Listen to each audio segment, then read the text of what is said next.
Shalom, shalom, shalom, my brothers and sisters, man. Back again, another Tuesday lesson. Hopefully, it won't be too long. Got 11 places in the Bible, right? I was gonna say 11 precepts, but 11 places in the Bible because some of the places we're gonna read multiple verses.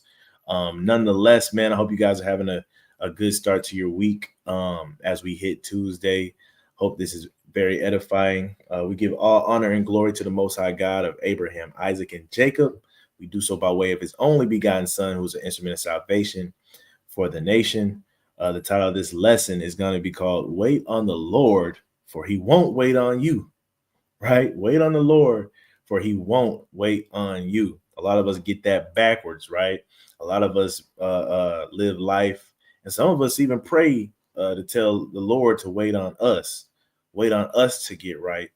And that's just not the case. We won't really be going into that per se, but just give some brothers and sisters some encouragement to wait on the Lord, no matter how long it takes, right? Before we get into that, we're going to play the blowing of the shofar. No, I'm not going to share my screen, but I have it pulled up here beside me, and we'll listen to the sounds coming from the mighty brother Obadiah, the Bible Prince.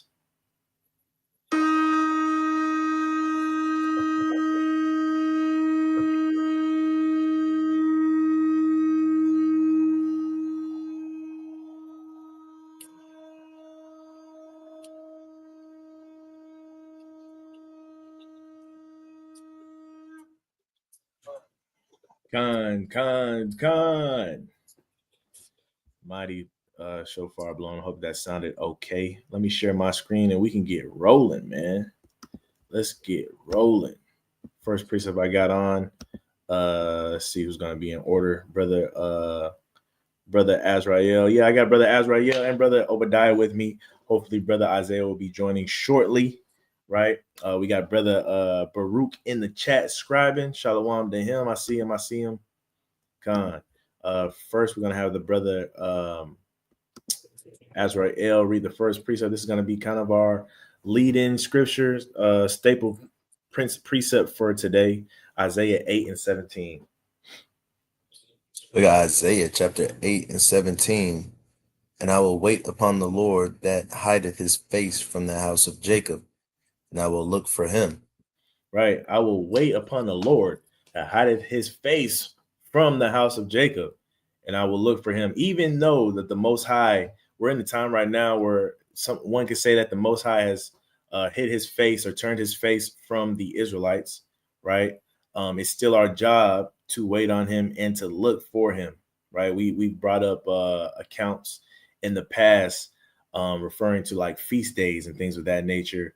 We got to be on our P's and Q's. You know what I'm saying? We should be expecting Yahushua to walk in at any moment, right? We got to be constantly looking for him, constantly waiting on him, right? And so today's lesson is just to encourage brothers and sisters to wait. It says, I will wait upon the Lord that hideth his face from Israel, and I will look for him. Knowing that he has hid his face from us, right? Knowing that he has hid his face from us, it's probably going to be harder to get his attention, right? I'll say that again. It's probably going to be harder for us to get his attention. So you have to be working in double time. You got to be on your P's and Q's. We know even in the New Testament, it says that the Most High here is not sinners, right? We know in Proverbs, it says that he that despises the law, paraphrasing, right? His prayer is an abomination unto the Lord, right? So with that being said, that means you got to be on your P's and Q's, especially if he has hid his face from us, especially if we're trying to get his attention, especially if we're in a place of waiting, right? You have some, Brother Azrael? I think I saw your hand go up. Not sure.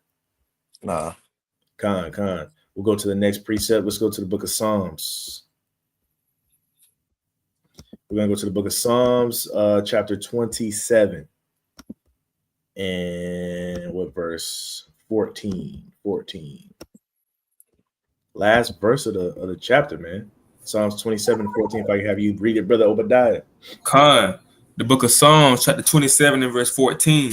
Wait on the Lord, be of good courage, and he shall strengthen thy heart. Wait, I say, on the Lord. Right? Wait on the Lord. No matter what you're going through, right? No matter if you just waiting for, I don't want to say folly, but if you're waiting for something that's vain, right? We all want things in this life, whether that be that new house, that new car. But even if you find yourself waiting in a season where it's heavy on you, it's waiting a toll on you, waiting for that job, right? Waiting for your breakthrough, waiting for healing, right? Waiting for deliverance. It says, be of good courage when you're waiting, right? Be of good courage when you're waiting. When you're waiting, it's a time where it says, he shall strengthen thy heart. Your heart is your mind, right? We've been over that before. He will strengthen your mind in your time of waiting. That's what the waiting periods are for. That's what patience is for. We're going to get that too, right? But that's what it is to strengthen your mind. He puts you in places to wait so that you can strengthen your mind and strengthen your spirit, right? Trying to think of a good analogy here, right? But nonetheless, the longer you go ahead. Yeah, man. When you start having kids, man, you start understanding how much patience is a virtue and a value, right? Your kids are daddy, daddy, daddy, mommy, mommy, mommy, mommy. They're always, and you tell them wait patiently, okay? Wait on mommy, wait on daddy. And then when they actually wait, you know what I'm saying, and they're good and they're not annoying you, right? You feel good about them, right? You feel proud about your child. And that makes you want to, give your child a cookie or give your child, a smoothie, a strawberry smoothie, right? And so, waiting, man, is a virtue, man. Patience is definitely something that you can get rewarded for from childhood all the way up to adulthood. You know what I'm saying? Even when you wait on your opportunity in your adulthood life, whether it be a job or whether it be whatever, a lot of times the wait is worth it, right? So how much more alike would it be to wait on the Most High God, right? How much more alike would it be to wait on the Lord? He's gonna see that you're so patient and that you're willing to not annoy him, right? And he's gonna see that you're willing to not go get it a different way. He's gonna respect that patience, man. He's gonna give you that cookie, man, that strawberry smoothie you keep asking for every day. You know what I'm saying? So, man, I got an analogy, man. It says, he shall strengthen thy heart, right? Or strengthen thy mind. Things that we do that kind of strengthen our mind is like, brothers is right now is the culture that we're in right now. If you're on social media, a lot of brothers is into fitness, right? You get to certain things like, for instance, I bring up two examples. One example would be like the dead hang, right? Now you've seen those challenges on the street where you go up to random people. Hey, how long can you hang on this pull-up bar, right? Some people actually do that to test them to see how long they can do it. So it might hurt for a long time. You hanging up there, right? You see the clock going, and you might be practicing this, right? For the longest time, you can't get past a minute and 30 seconds, right? But what happens is you keep doing it, right? And you got a patient. You take some patience, man, right? It takes some strength, but it also takes patience. And what it's doing is strengthening your mind, because once you finally unlock a new time, right? A PR, you've been at 1:30 for 3 years, 1 minute and 30 seconds for 3 years, and then you finally cracked the code, and you was hanging for 2 minutes, right? It strengthens your mind. How? Why? Because now your mind knows you can do it. Now your mind knows you can make it to 2 minutes, right? You're not subject to a minute and 30 seconds. Same thing for swimmers, right? They try to figure out how long they can hold their breath underwater, right? For the longest time, you can only hold your breath for 56 seconds. Can't even make it to a minute, right? Until one day you make it to a minute and 15 seconds. Now your mind knows I can do at least a minute and 15 seconds. I done did it before. Patience, right? The endurance, it strengthens your mind. That's what it says right there when it says strengthens your heart, right? I want to go to one more. Just talking about what patience and endurance does for you. We're going to the classic, man. One of Brother Isaiah's favorite precepts. We're going to the book of James. I think it's James. I might be mistaken, though. It might be John. It might be John. We're going to see, though. Yep, no, it's James. James 1 and 3, and we're going to read through 4, right? Book of James. Oh, con. The book of James, chapter 1, starting at verse 3. Knowing this, that the trying of your faith worketh patience. Right? But let patience have her perfect work, that ye may be perfect and entire, wanting nothing. Right, man. Let patience have her perfect work, right? It's telling you, man, don't rush the process. Sit in it. It's painful, but sit in it because it's going to make you a better person, and you want to get out everything that you can out of it. Just like if you're doing a workout, say you're doing wall sits, right? And you're doing it on a timer. You always got that brother or sister that's sitting doing wall sits. I can't do it, man. I can't make it. I can't make it. And you got a coach saying, bro, you got 10 seconds left. Get out of it. What do you want to get out of it? You want to get something out of it or not? It's the same thing when you being patient in your season, man. You don't want to rush. You don't want to give up because you want to make sure you take everything out of that situation of patience and endurance that you can, because you're not going to be always being enduring for forever, right? That endurance might let up, right? And then you might find yourself, feeling like you cheated the system.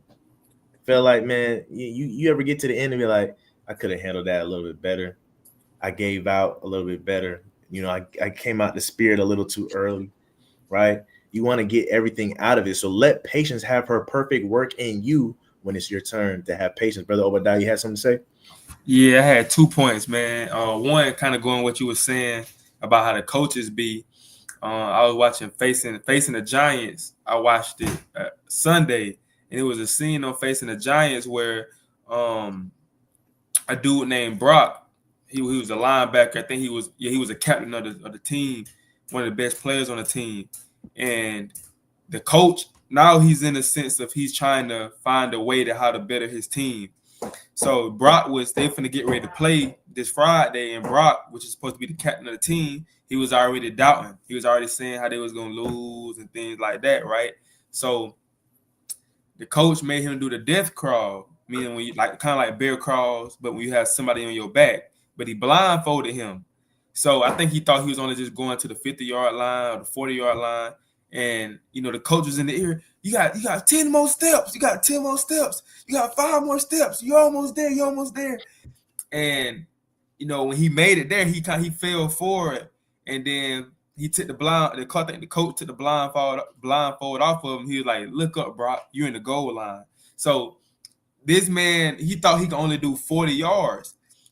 Nobody, and it's crazy because his teammates, they were laughing at him at first, but then when they seen him keep going past the 40, they start standing up and they start looking at him.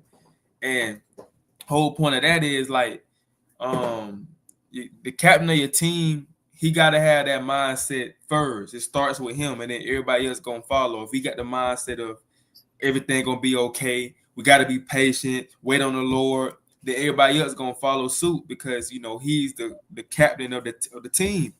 And another thing, too, I thought about when I read this scripture, because, how you read about certain people in the Bible being perfect.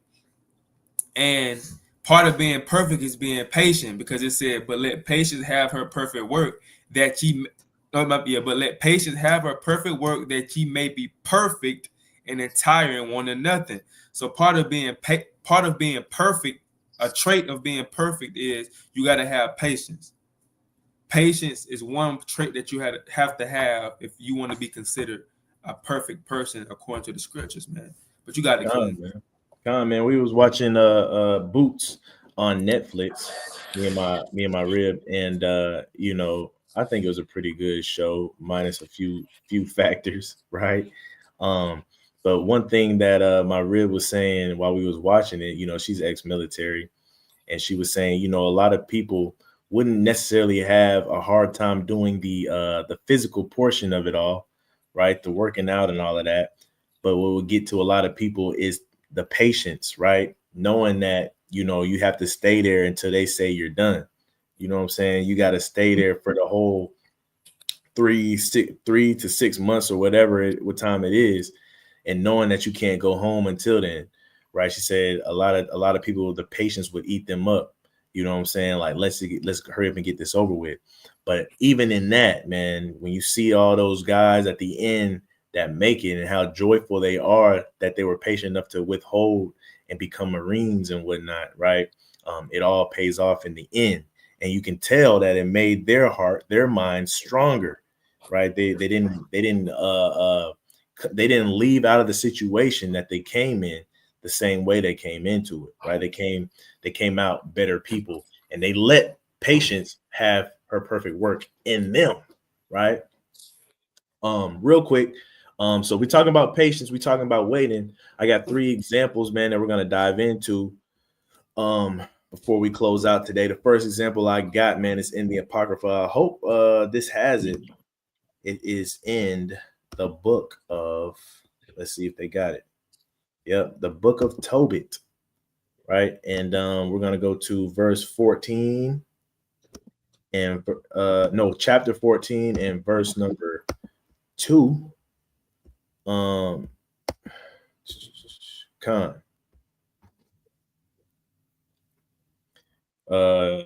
Tobit, chapter 14 and verse 2. And he was 50 years old when he lost his sight, Tobit lost his sight, man. Tobit lost his sight, his vision. He could not see.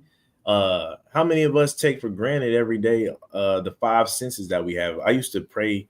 I used to incorporate it on my prayers, man. Thank God for all the 5 senses that he's given me, and all of my extremities, right? Because those are things that we oversee every day. The 5 senses, man, being able to see, being able to hear, taste, smell, right? If you want to say 6 senses, discern, and then having the ability to have 2 arms with 5 fingers on each one, to have 2 legs with 10 toes, and everything works, man. That's a blessing. You have something to say? Oh no, you good, Ken. You good.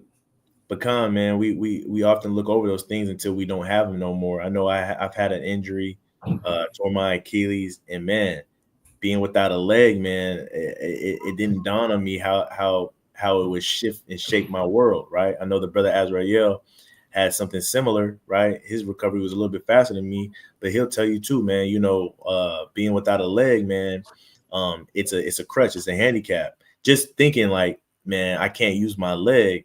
If something were to happen where I would have to run and get up out of there, I couldn't even do that. You know what I'm saying? And it leaves you susceptible to certain things. And we just got to thank God that he kept us during those times, right? That we weren't in a situation where there was a mass shooter and we had to get out of somewhere. If there was a bomber or whatever, you know what I'm saying? We only had one leg to work with, because that could be pretty tragic, man. You know what I'm saying? You might be one of the ones left behind or trampled on. But in this, man, Tobit, he lost his vision. And I know losing your vision after being able to see your whole life is nothing to take lightly, right? But how long did he lose his vision, right? Pick back up where it says which was restored. Which was restored to him after 8 years. Con, keep reading. And he gave alms, and he increased in the fear of the Lord God and praised him.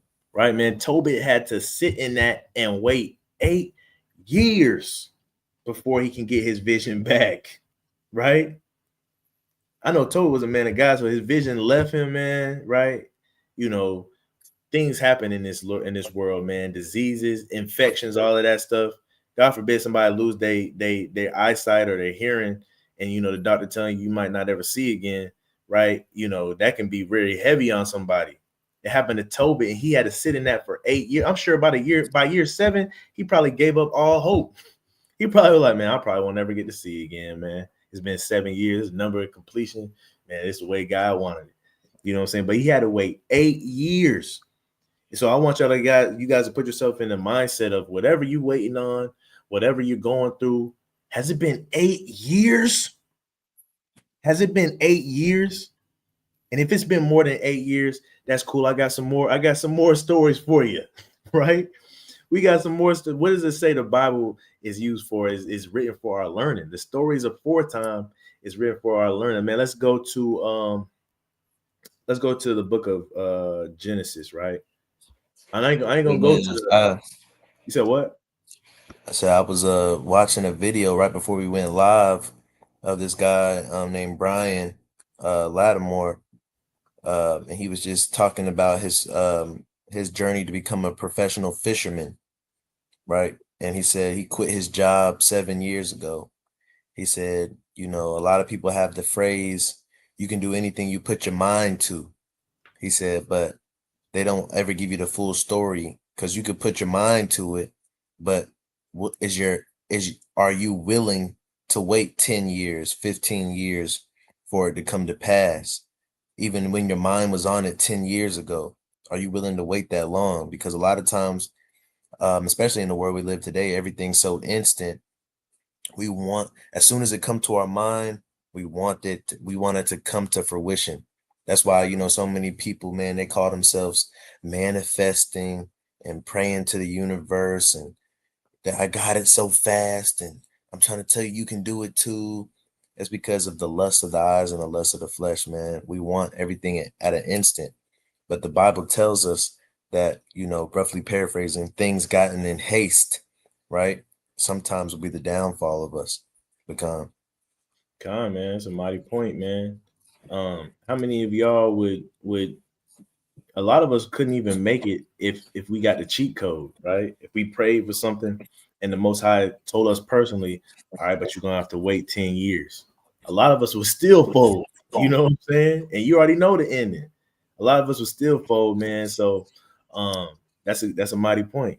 You know what I'm saying? This is Genesis. We're gonna read chapter 39. And so we're gonna hop around, we're gonna do the fast forward version of this, right?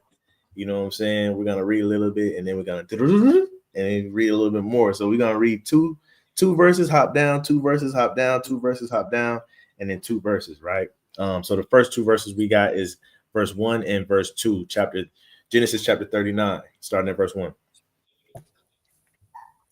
Genesis chapter 30. Is it who's it on? I don't even know. Was it? I think it might be. It's on Brother Azrael. Okay. Genesis chapter 39 and verse 1. And Joseph was brought down to Egypt, and Potiphar, an officer of Pharaoh, captain of the guard, an Egyptian, bought him of the hands of the Ishmaelites, which had brought him down thither. Right, keep reading.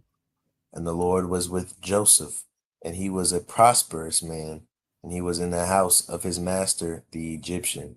He was in the house of who? His master, the Egyptian. Right, man. This is Joseph, man. One of the patriarchs. He was sold into bondage, sold into slavery. Now, you know, it says he was a prosperous man, but he still was in slavery, right? What type of slavery was he in? Though? Why was he seen as prosperous, right? Let's go to verse 7 and 8, right?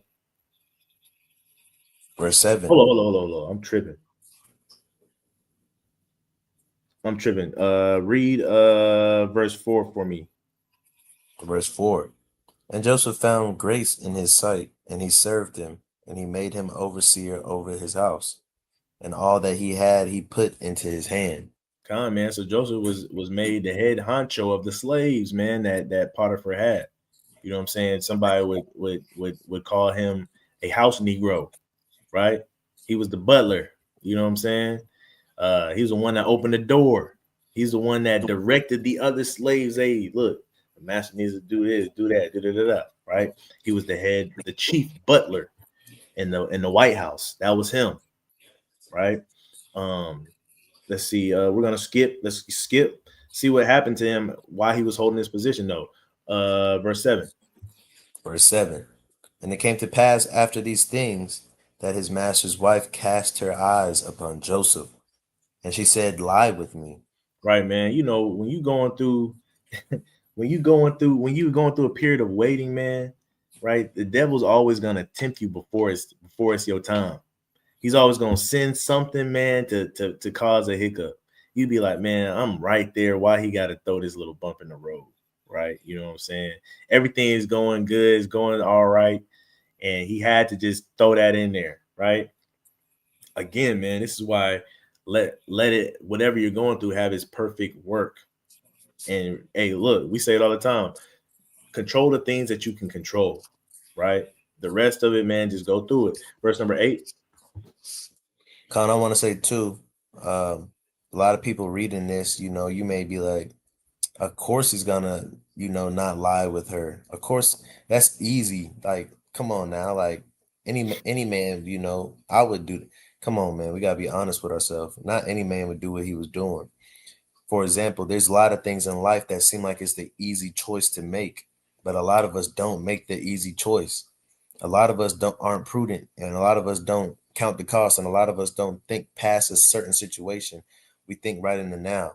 And we, instead of thinking like Joseph, we think, well, I got a little clout in Egypt. I think it'll be all right if I do it, man. It might be a little bumpy at first, but I really can get Potiphar up out of there. You know what I'm saying? I'm blessed. A lot of people might think that and then lie with her. And then now their life is hell. But I want y'all to understand Joseph was not a regular man, right? He wasn't. A lot of us, we would have folded. And a lot of our situations in our life today, we fold every time, even though it seems like the easy decision to make. We don't make it. Something to think about. Right, man. I'll say too, man, if you can see with spiritual eyes, there's a lot of brothers today, like the brother's saying, that will fold, right? And you start listening to that demon on your shoulder that's telling you, she really better off with you anyway, because Potiphar a heathen, right? This really what you deserve, because you know what I'm saying, you in this lowly estate, and the Most High is giving her into your hands, right? A lot of brothers would listen to that, though. A lot of brothers would justify it like that. Whatever you're going through, there's something in your path where it's talking to you like that, right? But you got to snap out of it. You got to come back to morality, come back to reality, right? And see your patience through, right? Know that this is just a stumbling block. Get through it. Sometimes when them demons in your ear, they make a whole lot of sense in the moment because you're down. But this is why it says that what does patience do? What does waiting do? It strengthens your heart. It strengthens your mind, because now you can press through these stuff, right? Even in a lower state, right? Verse number 8. Verse 8. But he refused and said unto his master's wife, Behold, my master wotteth not what is with me in the house, and he hath committed all that he hath to my hand. He said, bro, I would be stupid to do that. Your husband has given me everything I could possibly want as a slave. You know what I'm saying? I'm not free, but he's giving me everything that I can ask for, right? I'd be stupid to lie with you, right? Verse number, let's go to 13 and 14 real quick. Verse 13. And it came to pass, when she saw that he had left his garment in her hand and was fled forth, that she called unto the men of her house and spake unto them, saying, See, he hath brought in a Hebrew unto us to mock us. He came in unto me to lie with me, and I cried with a loud voice. Right, man. So now she's saying, you even sometimes when you wait and doing and you being patient, sometimes, man, you still will get lied on. You still will go through patches where people will try to make it worse for you. Yeah, it will happen. And it will feel like you're taking 2 steps back, right? But still, let patience have her perfect work. Let's go to 19. Also keep integrity of mind, man. Some people, when something like that happen, and you end up in a worse situation, and you did what you were supposed to do, they may be like, man, I bet you wish you would have did that then. Bet you would have did this instead of that. I bet you wish you would have did it now. Nah, right. You got to keep that integrity in your mind, man, and say, nah, I still wouldn't have done it. It's not right. It's not right, bro. God, God in control. You got to have that integrity in your mind to not think, man, I should have just did that anyway, because I ended up in the same. You can't think like that, because that's all going into the patience and the perfect work, man. Right. Exactly, man. Exactly. Verse 19 and 20. Verse 19. And it came to pass, when his master heard of the words of his wife, which she spake unto him, saying, After this manner did thy servant to me, that his wrath was kindled. And Joseph's master took him and put him into prison, a place where the king's prisoners were bound, and he was there in the prison. Come on, man. Right. So this is Joseph, Not only was he sold into slavery, he was in slavery, right? Of course, he was the head slave in charge, but he was still in slavery nonetheless, in captivity, in bondage for 11 years, right? Then he got thrown in prison for another 2 years. Altogether, man, he was in bondage for how long? 13 years. Again, I ask you, have you been going through what you're going through for 13 years? Have you been going through what you've been going through for 13 years? If not, and check this out. 11 years, after 11 years, he was still in captivity, still in bondage, still was called to do the right thing. Never showed a lack of integrity. And then he got 2 more years added on to it, right? So make it 13. Has it been 13 years for you? And have you kept your integrity this whole time? A lot of us ain't been going through something for more than 2 years, right? And we already complaining. We already about to give up. We already, brothers in the truth, man, it's crazy, man. You go through a little adversity. Now brothers working on the Sabbath again. You know what I'm saying? Making excuses for it. Go through a little bit of adversity. You divorcing your wife, right? Go through a little bit of diversity, man. Brothers drinking a little too much. Brother might find himself it starts off at the bar. Then it goes to now you hanging in the lounge. Now you in the club. And now brothers in the sticky club, right? We know what the sticky club is. You know what I'm saying? And, brothers in the Bible, I don't have Job on here because he's the obvious one. But we saw Tobit, who waited 8 years to get his vision back. We see Joseph, right, dealing with 13 years of of bondage and imprisonment. And then you got Job that lost everything, bruh. And none of these men look back on the Lord. They used it to strengthen their minds, right? They never lost integrity. They never lost hope, right? They just let every single second, every minute, every hour, every day, every week, every month, every year strengthen them, right? I got 2 more examples, right? Because sometimes it'll take a long time, like Tobit, like Joseph. Sometimes you might see your deliverance a little bit earlier, right? So I'm letting you know, like it's two sides to the coin here. It could be speedily. It could be a long time. You know what I'm saying? Let's go to the book of Belteshazzar, right? The book of Belteshazzar. Or, and also too, man, when we look at our forefather Jacob, he waited for his I got him.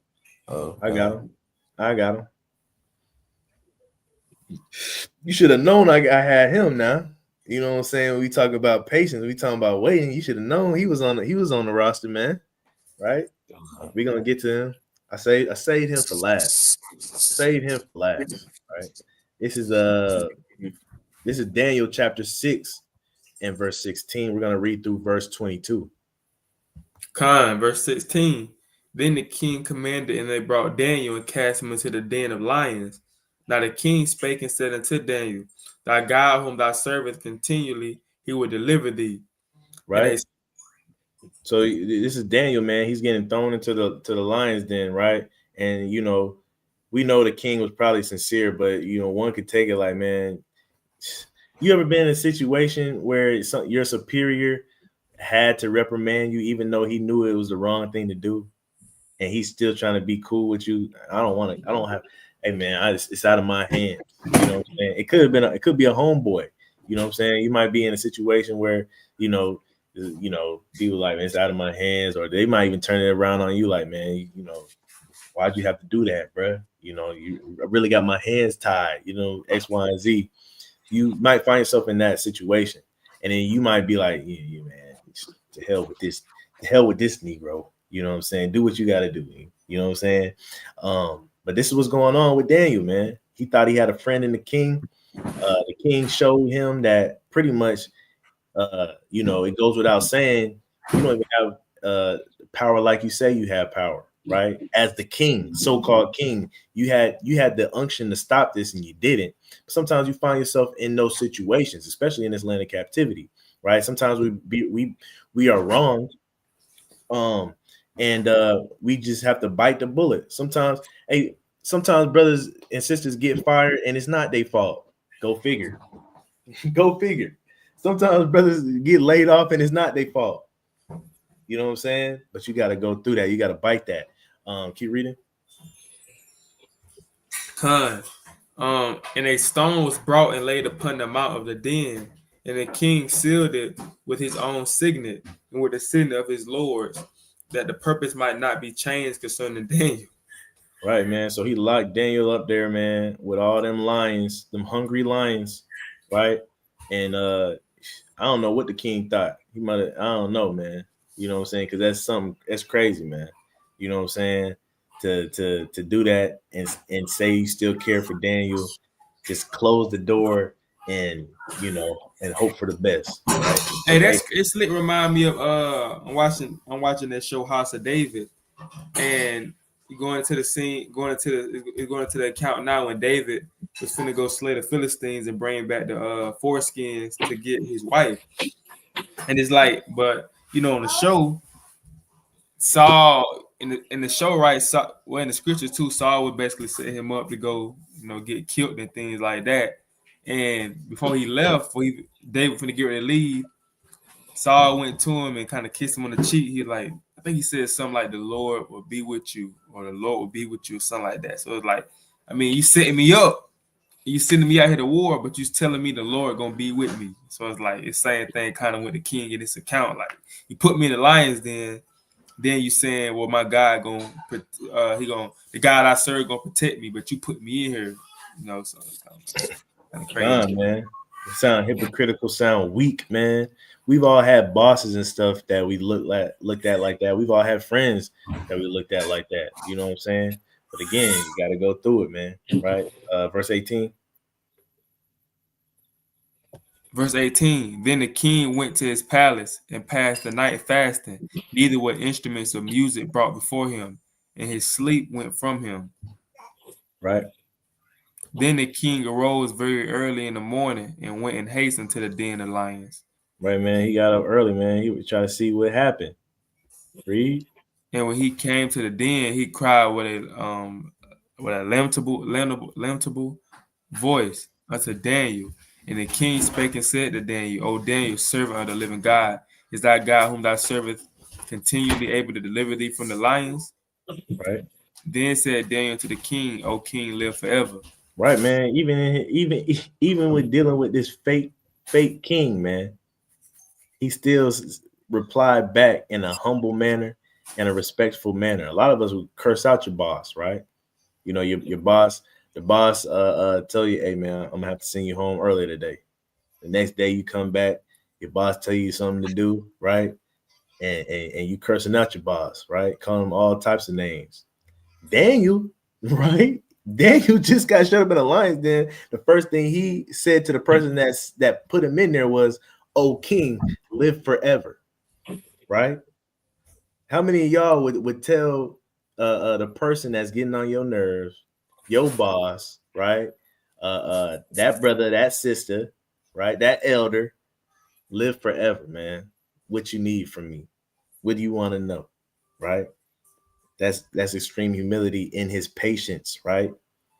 In his patience, in his breakthrough. And he had to at the end of his breakthrough. A lot of y'all gotta have some wherewithal, right? Because a lot of y'all make y'all situations worse.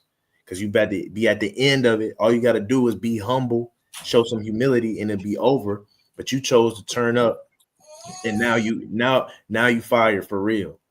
Now you getting you know what I'm saying? But right here, Daniel knew that his time has come to pass. But if he would have responded like a bunch of you Negroes and YNs, the king would have been like, "Oh, all right, that's how you feel. Close the rock again to see if he lasts another day." You know what I'm saying? But always, man. You got two type of people in this world: the one that go off of emotion, and the one that go off of thought. One person will be like, "Man, hey man, screw him. Tell him he can kiss my whatever. I ain't helping him. Tell him he can figure out his own dream." Then you got the other person that be like, "Hey, this might be my chance. This might be my chance to get out. I might be able to leverage something." But you got to be the one that doesn't use emotion, because when you count the cost and you can tell, like the brother just said, that you're at the end of your situation, right? That's when the perfect work is created. If you're still using emotion, the Most High God is saying, hey, you haven't waited long enough. You're still emotional, right? But I haven't broke waiting, you yet. yeah, I haven't broke you yet. But waiting and patience, man, all of that is to build your faith and to build your temperament and your integrity and your train of thought. It's supposed to break you down to where you can think clearly. It's just like fasting. Sometimes when you stop eating food, when you start drinking crazy beverages, right? And you just, simple it down to nothing, you'll be okay with a sandwich. You'll be okay with a salad, right? Because it's broken your mind down to where you like, man, I don't need that. I don't need that. You can think logically, right? And you can think clearly, Right. right? And so True. that's what patience and waiting does. It helps you think clearly. Comments, true humility. You know, when you think about boot camp, even when you think about stuff like pledging in these wicked fraternities, right? One thing that they do is they break you down until you're humble. A lot of people go into boot camp and they might got their chest puffed up. They go into pledging for these fraternities and sororities, got their chest puffed up. Hey, them niggas ain't gonna speak me crazy, right? And they say, "What's your name, pledgee?" Or "What's your name, recruit? What's your name, private?" Right? And you kind of like, man, get out my face. We seen it in Drumline. We seen it with Nick Cannon, right? Man, get out my face. I don't know who he talking to. You know what I'm saying? And you're gonna have to stay in your place of patience and persecution until you're broken down. What does broken down look like? At the end of it all, you understand that you have to be humble, especially when there's people above you that know more than you, that have experience, that's trying to show you and teach you the way, right? And so at the end, after you broken, instead of you looking like this, talking with a hella pride in your mouth, at the end, you saying, "Yes, sir, big brother, sir. Sir, yes, sir. I'll do anything for my brother, sir." Right? All the pride is taken out. The air is taken out of your chest, right? That's what it means to be broken down in your patience. It's supposed to bring humility. It's supposed to bring humility. And sometimes you're supposed to you got to show that humility to people that don't deserve it. The king was a heathen, man. Daniel still showed his humility, right? Because the humility is not really showing respects to them.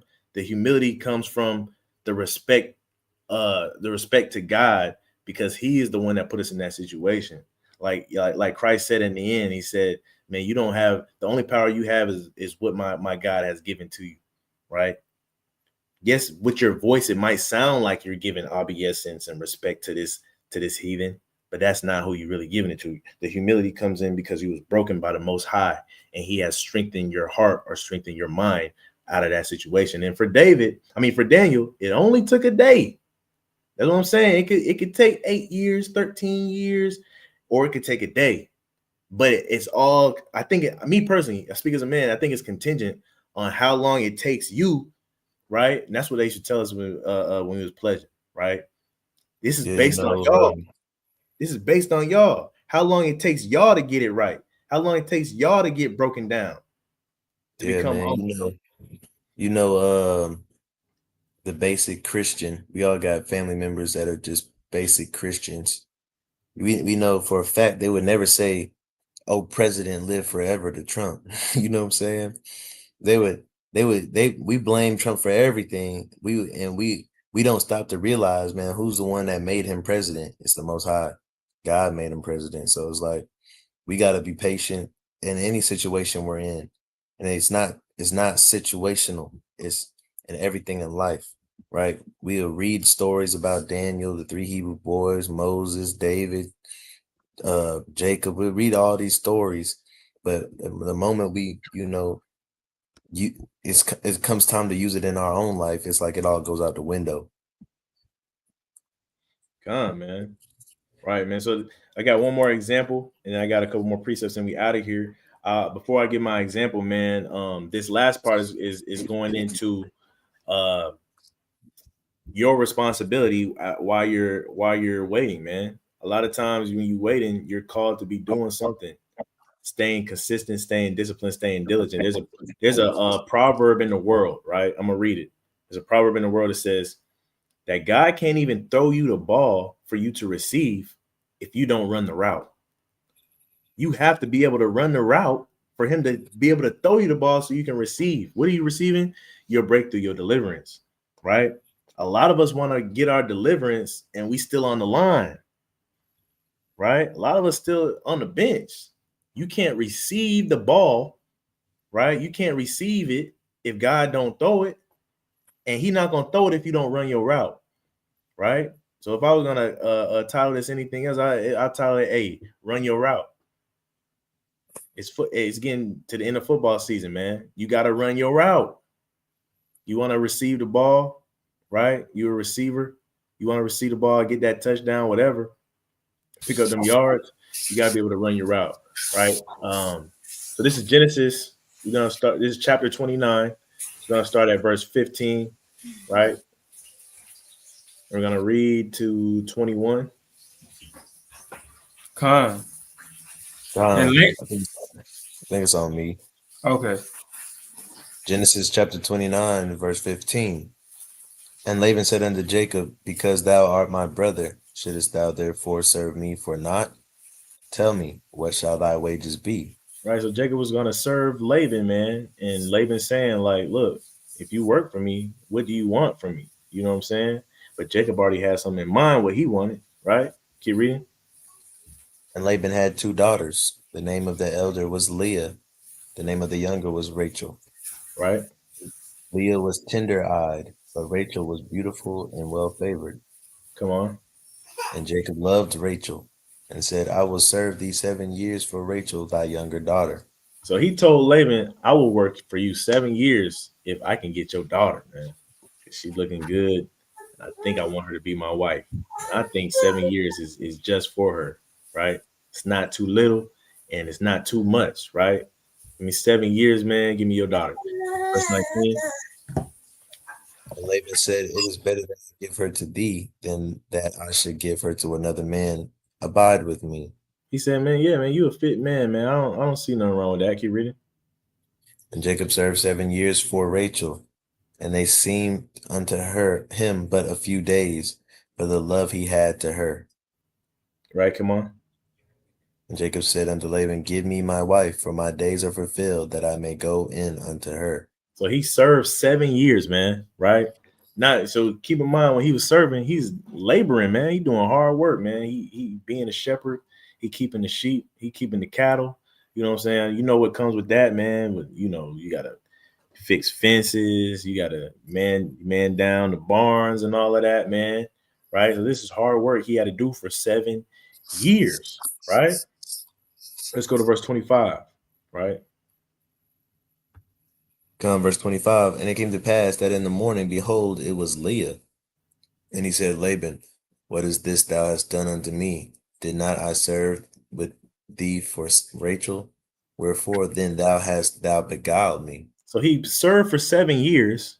And then after the 7 years, right, he was beguiled. He didn't even get what he wanted or what he needed. You know what I'm saying? He was lied to in this captivity. I guarantee you, bro, you're going to be waiting. And a lot of times, man, at the end of your time period, it's going to be another hiccup, right? I guarantee you we all go through it, right? There's going to be a hiccup. It's not going to be smooth.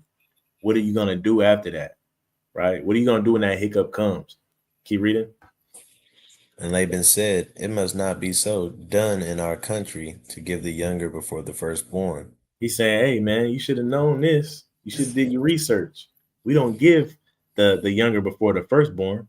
You know what I'm saying? This is how we work. Keep reading. Fulfill her week, and we will give thee this also for the service which thou serve with me yet 7 other years. 7 more years, right? And Jacob did so, right? So 7 plus 7 is what, Brother Obadiah? 14. 14, man. Man. The brother Jacob served 14 years. He really was only supposed to serve 7, man. That's like going to prison, man, right? And you got a 7-year sentence. Your 7-year come up, and for some reason, man, there's some hiccup in the system, and you got to serve 7 more because the first 7 didn't count, right? But Jacob did so, man. You know what I'm saying? He didn't complain or nothing. He went ahead and did what he had to do, right? He let patience have her perfect work. Again, I have to ask this question. How many of y'all have been going through what you're going through for more than 14 years? For more than 7 years, right? If it ain't hit that number, man, you got to kind of reevaluate your system, your situation, and strengthen yourself in the Lord, man. And know that, hey, look, you kind of got it good, right? As I minister to y'all, I minister to myself. You know what I'm saying? I know when you put that tag number of a year on a situation, man, it seemed like it could be forever. But I'm gonna live a testimony, man. You know, a lot of things I've been through in my life, where it's been a year, 2 years, 3 years. At the end of it all, man, it seems to all have flown by. You know what I'm saying? Part of that, I think, man, the Lord, you know, it's a sidebar. I think the Lord is really speeding up these last days, man. Days go by like crazy. Heck yeah, I ain't gonna lie, time been going by so fast, man. The days, so we already what, in November? Right. It's about to be a new year already, man. Feel like a new year just happened. Yeah, man. You know what I'm saying? But before you know, we're gonna blink of an eye, we gonna be back at Tabernacles again. You know what I'm saying? But all praises, man. You know what I'm saying? But still, man, even with the days rolling this fast, know that, hey, it's not gonna last always. And at the end of it, it's gonna seem like it has flown by. But you have, again, man, you have to be able to run your route if you want to receive your blessing. For Jacob to receive his blessing, he had to run his route twice, right? He had to run his route twice. You know, you might run that route the first time and the quarterback miss you, right? He might overthrow it. He might throw it to another receiver, and you got to run your route again. And then you finally catch it. You in the end zone, you know what I'm saying? And you doing your little dance, man. The Travis Hunter. You know what I'm saying? But in order to receive it, your blessing, man, in order to receive it, you got to keep running your route, right? So while you in your season of patience and waiting, man, don't be stagnant. Don't get lazy. Don't get content, right? Keep doing what you got to do, right? Yeah, you know, and each time you run that route, you don't know what's gonna happen. So you have to run that route. For y'all that are familiar with football, it take a lot of energy to run that route. And then in that quick burst of a few seconds, you got to run that route hard, even though you might not get nothing out of it that first time or that second time. But then that third time, you know, hopefully you run it just as hard and you get it. It's all worth it. You know what I'm saying? You might run that route, man. You might run it perfectly. The first time you run it perfectly, perfect ball placement from the QB and everything. And, you know, the corner, man, he passed, what's it called? Pass interference, man. You know what I'm saying? He like, man, you had to do it this time, bro. You just had you had to grab my face mask this time. You had to push me early this time. But again, man, you got to go back to that line of scrimmage and run that route again, just like Jacob. You know what I'm saying? And pray you receive it the next time. And even if you don't, you got to keep on doing it. This is Matthew 24:13, the classic. Matthew chapter 24 and verse 13. He that shall endure unto the end, the same shall be saved. Right, man. And so I brought this up not so much to put emphasis on us as Israelites in general, although that is an aspect of patience and waiting, but even in your own situation, endure to the end of your situation and you'll be saved out of your situation, man. He that endures to the end, this end could be anything, right? But you have to be able to make it to the end. What do we say when we bring this up? You have to endure. You mean you got to keep your integrity, you got to keep your morals, you got to keep these laws, statutes, and commandments to the end if you want to be saved. Same thing for your personal situations. You have to keep your integrity until the end if you want to be saved out of that situation, right? I'm gonna speed this up, and I'm gonna go. We got 2 more precepts. That's it. 2 more precepts, man. I'm gonna cut 1 or 2 out. I'm gonna go to the classic, man. The Fred Hammond, Isaiah 40 and 31. All right, go ahead. The book of Isaiah, chapter 40 and verse 31. But they that wait upon the Lord shall renew their strength. If you They wait shall on the mount. Lord, you will renew your strength. If you wait on the Lord, man, you might seem weak now. You might seem like you're tired now, like you want to start what they say in the world, half butting, right? For layman's terms, you feel like doing that, but if you wait on the Lord, man, you're gonna regain that strength again, right? It's like calling a timeout or at the end of a round where you go back to your corner and they spread, you get some water and everything. That time's coming, right? But you got to make it to the bell. Keep reading. They shall mount up with wings as eagles. They shall run and not be weary, and they shall walk and not faint.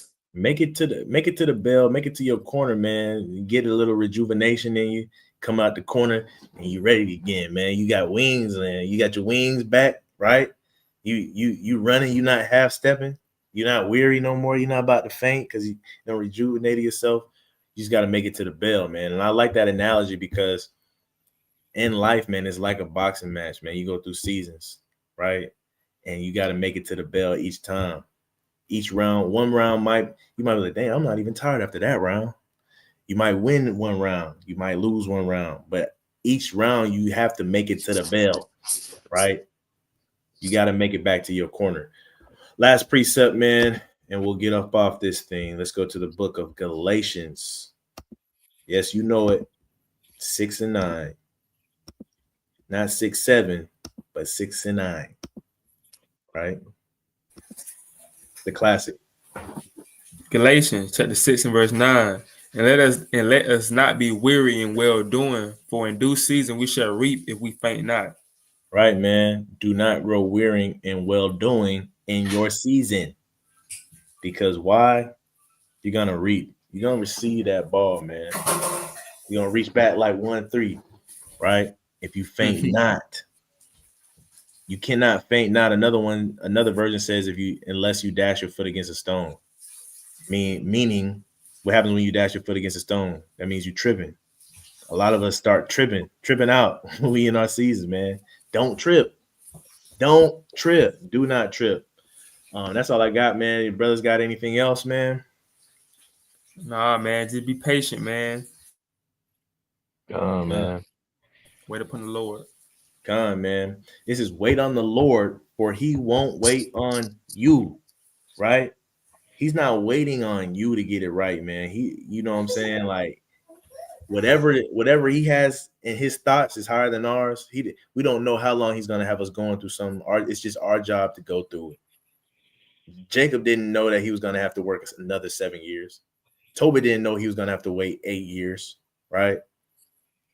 We don't know what time he has set. It's just our job to see it through, right? As good servants. But with that, y'all remember, man, if you're not helping to gather, you're helping to scatter. So always put your brick in to gather these lost sheep. That's the Great Commission, right? To gather these lost sheep.